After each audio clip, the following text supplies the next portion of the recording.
Hello, I am Jeff Pascal, the City Engineer and Manager of the Engineering Division within Community Development. Welcome to an overview of the City of Springfield's Capital Improvement Program, a Community Reinvestment Plan, commonly referred to as the CIP. During this presentation, I will be discussing components of the CIP and the process by which the CIP gets updated.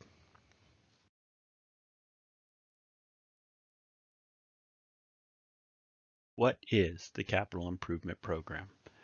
The CIP is an important tool by which long-term maintenance and upgrade needs of city facilities and systems are forecast and planned.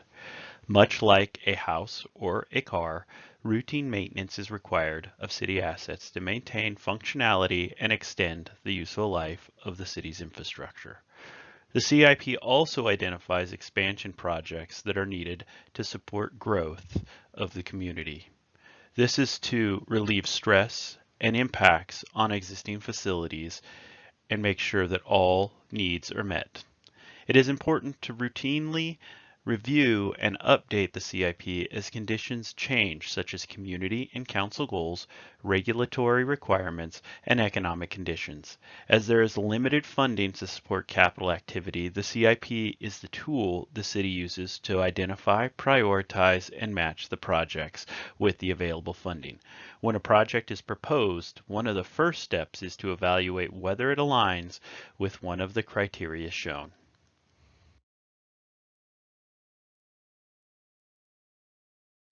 How are projects categorized in the CIP? The city is the steward for publicly owned assets across the program areas shown. Each program area typically has its own unique drivers. For example, the city has a permit issued from the Oregon Department of Environmental Quality for the wastewater and stormwater programs. Conditions outlined in the permit drive construction and upgrades as well as the maintenance and operation of those systems. Within each program, identified projects are further classified into a subcategory to communicate purpose and match the project with the appropriate funding.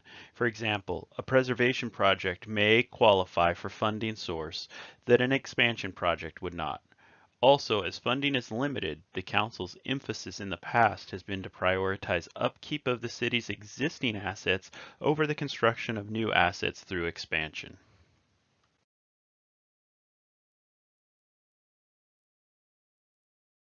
How does the CIP get updated?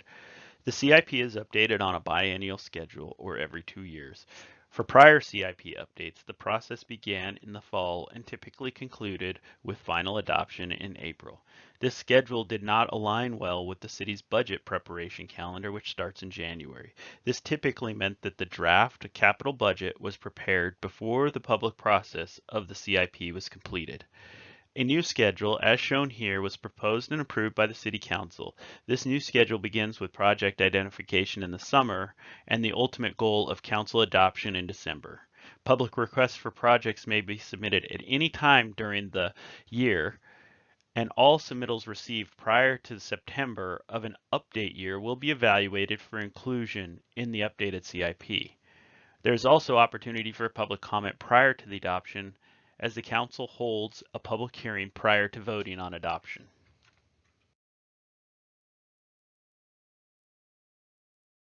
How are capital projects funded? The city has various resources that it can tap into to fund the projects that are within the CIP and the capital budget. Some of those are listed on this slide. Many of the funding sources have some restrictions or criteria that a project must meet to be funded through that source. User fees are probably the least restrictive, with the exception being transportation or gas tax fees, because those fees must be used within the right-of-way and a certain portion must be spent on projects that support bike and ped facilities. System development charges have restrictions based on what type they are. We have reimbursement development charges and improvement development charges. Reimbursement development charges are those fees charged to developers or a development for a system that is already in place that their development is using existing capacity in.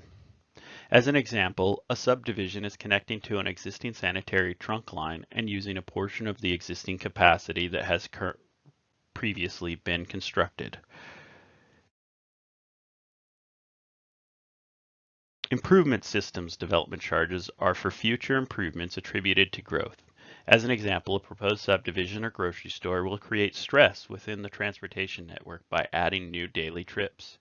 Through long-range planning, such as the city's transportation plan, growth is estimated and projects are identified to address future growth.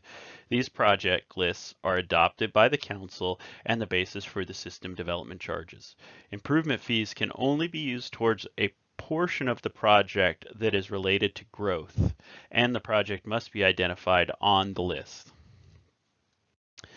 Assessment funds are costs typically associated with local neighborhood projects that directly benefit the adjacent properties. These costs are typically assessed to those benefiting properties through a local improvement district. Bonds are typically separated into two types, revenue bonds and general obligation bonds. Revenue bonds are typically paid for with user fees. The city currently has wastewater and stormwater revenue bonds, and they are paid with the collection of wastewater and stormwater user fees. To facilitate preservation work on the city's collector and arterial streets network, the city sold general obligation bonds, which were approved by the voters and are paid through property taxes.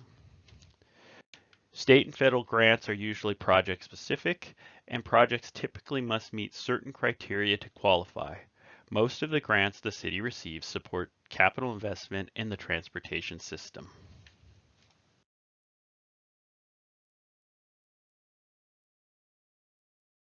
Once the draft CIP has been put together by staff, it is ready to start the adoption process. The adoption process starts with the Planning Commission, where the Planning Commission reviews during a work session and ultimately during a regular session forwards their recommendation on to the City Council with comments or suggestions. And then the City Council then takes up the CIP, the draft CIP, in a work session with presentation by staff, following comments or any incorporations or potential changes that City Council may have. The final version of the CIP is brought to the Council in a regular session where they hold a public hearing and ultimately adopt the CIP. Once the CIP is adopted on this schedule, which will be December, then we move into the capital budgeting process where those projects in the first year of the CIP now become the basis for that next year's capital budget. So we start programming funding, we adopt the budget, and then we start putting together project delivery schedules, assigning staff, and looking at ultimately delivering those projects as identified in the CIP. And then because the CIP is updated every 2 years, when we get to the next budget cycle, so this will be FY24, that second year of the CIP will then become the basis for the capital budget.